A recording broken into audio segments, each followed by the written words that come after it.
L'histoire a été marquée par des figures emblématiques dont les stratégies ont redéfini leur époque. Parmi elles, deux noms résonnent encore aujourd'hui. Hannibal Barca, le génie militaire carthaginois du IIIe siècle avant Jésus-Christ, et Charles de Gaulle, le leader de la France libre au XXe siècle.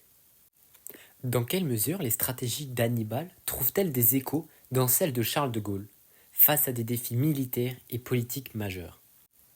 Nous analyserons d'abord leur stratégie militaire innovante, avant d'examiner leur vision politique fondée sur l'unité et la résilience nationale. Puis, nous nous intéresserons à leur héritage durable. Hannibal et de Gaulle ont chacun fait preuve d'une audace stratégique hors du commun. Hannibal, en contournant les défenses romaines par les Alpes, réalise l'un des plus grands exploits militaires de l'Antiquité. À Cannes, en 216 avant Jésus-Christ, il écrase l'armée romaine grâce à une tactique d'encerclement redoutable. De Gaulle, dans les années 1930, défend une vision novatrice de la guerre mécanisée.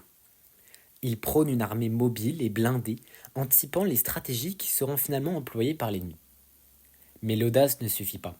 Face à des ennemis plus puissants, ils doivent recourir à des stratégies asymétriques. Hannibal compense son infériorité numérique par la mobilité et la surprise. Chaque bataille est un coup de poker où il exploite les faiblesses de Rome. De son côté, après la débâcle de 1940, de Gaulle transforme la défaite en une guerre totale, grâce à une résistance militaire, un engagement politique et une mobilisation morale. Deux généraux qui refusent la soumission et choisissent le combat sous toutes ses formes. Sur cette image, on observe la statue d'Hannibal, le représentant fier, écrasant les Romains, symbolisés par l'aigle, tourné vers l'horizon, tel un écho au profil décidé de Gaulle à Londres. Mais Hannibal et de Gaulle ne sont pas que des chefs militaires. Ils ont une vision politique forte. Hannibal veut affaiblir Rome en ralliant les peuples italiques à sa cause. Mais il se heurte à une aristocratie carthaginoise réticente. De Gaulle, lui, devient le symbole de la France libre en 1940, puis fonde la Ve République en 1958, consolidant l'unité nationale. Mais l'opposition vient aussi de l'intérieur. Hannibal est trahi par Carthage, qui refuse de lui envoyer des renforts. De Gaulle doit faire face à la crise de mai 1968, qui ébranle son autorité. Ce sont alors deux hommes visionnaires, mais souvent en avance sur leur temps. On observe alors l'Arc de Triomphe, construit pour célébrer les victoires françaises, comme un héritage visuel de la résilience gaulienne, parallèle au silence de Carthage face à Hannibal.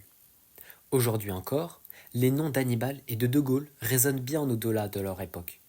Leur génie stratégique, leur courage face à l'adversité ont traversé les siècles pour devenir des références incontournables dans l'art de la guerre et de la politique.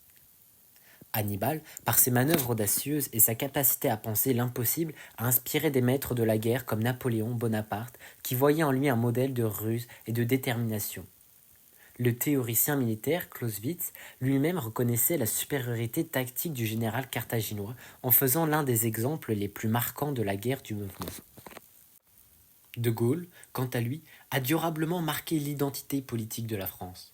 Le gaullisme, bien plus qu'une simple doctrine, continue d'influencer les débats sur la souveraineté, l'indépendance stratégique et le rôle de l'État dans la nation.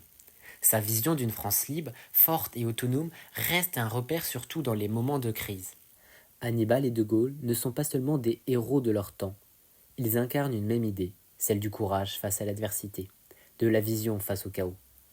Tous deux ont défié des empires, refusé la résignation et imposé leur marque à l'histoire. Deux visages d'une même grandeur, celle de ceux qui osent, qui résistent et qui laissent derrière eux bien plus qu'une victoire, un exemple.